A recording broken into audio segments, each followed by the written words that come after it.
Hello Grant, I wanted to talk to you today about Bo Burnham's newest comedy special, What? And there could be a whole Abbott and Costello routine out of that, but I'll spare you my comedy. Bo Burnham is someone who I am legitimately in love with. We're going to have babies one day. It's going to happen. Not creepy at all, because we're going to be in love, so it won't be creepy. I know that you were not that big of a fan of Zach Stone is Going to Be Famous. I was really a big fan of that show, and I thought that was going to be like a huge breakout. Bo Burnham has slowly been rising up the ranks of the comedy stars, if that's what you want to call it. I mean, the big heavyweights, Louis C.K., Jerry Seinfeld, Chris Rock, there's those big guys. Bo Burnham is a 22-year-old kid who started making videos on YouTube, little songs that he made up by himself in his own bedroom. And he's kind of grown this empire. But it's not as sophomoric as that would sound. Some lonely, skinny white kid in his room telling jokes and singing comedy songs sounds like that's going to be like the biggest frat boy like demographic I could think of. But Bo is something entirely different than that. He's smart. He's incredibly in tune with his own emotions. And that's what's put on display on this special. What I think is incredibly interesting is his, I don't know, subversion of what stand-up comedy even is. He seems to understand, like, I'm young, I'm not going to be taken seriously, but that doesn't mean that I shouldn't be taken seriously. And he realizes that what a hack sounds like, and how people have this fear in themselves that they're just a fake or a phony, and he knows that he himself is kind of like a fake and a phony, and he kind of cops to that. Through songs, through stand-up, through these interactive bits. To my knowledge, he's never released a comedy special before. This is his very first one. He's released 2 other comedy albums that I've listened to. And this new one is both a comedy special and he has a recording out that is available on iTunes. Shill. I don't get paid for that. In particular, there's one part. If you're only going to watch one part, what I would definitely recommend doing is listening to the song, and I believe there's a video on YouTube right now that's called From God's Perspective.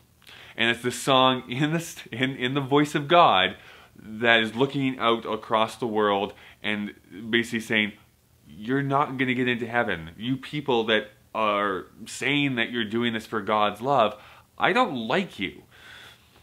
And he's doing that through song. He knows his audience is like a young and somewhat female demographic, and yet he's pushing them to look at the world a different way. He's challenging his audience, he is challenging himself, and I think that it's a very important message as well, that we should just love one another instead of being like, it's us versus them.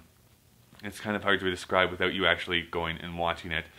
The special is weird and off the wall, and yes, it can devolve sometimes into these really crude acts, but it always seems to be a point behind everything. Yes, I'm miming masturbation on stage, but what is that telling you about the person watching this as well as the performer up here? And who is the performer? Who is the performer? Who is the person behind the performer? Which are, you know, themes that a lot of people have tackled before, but maybe not so as laid bare as what Bo Burnham has been doing recently. I would give the comedy special, if I'm going to give a rating out of 5 right now, I give it my highest rating, which is a 4.5 out of 5. Reason being is because if any new thing that I watch, I never give it a 5 out of 5 the first time I watch it. Although I have a feeling that it's going to eventually reach that. Now, as far as stand-up comedy goes, I mean, the master for me will always be George Carlin. A lot of people will say that. Louis C.K. is up there as well. And while I love Bo Burnham so much, I love what he's doing with the form, I don't know if I would say that he attains that level yet. Though, definitely, from God's perspective, that song absolutely does. I don't know if he himself, the performer, is at their level yet. And that is only because he's 22 years old. Think about where George Carlin was when he was 22 years old. Think about where Louis C.K. was at when he was 22 years old. The fact that he's having these challenging spots already means for me that I cannot wait to see what he's like in 15, 20 years from now, after having so much more experience under his belt. I definitely would recommend going and watch it. You can watch the special for free on Netflix or on YouTube. I'll put a link down in the description below, but I would definitely go and check it out.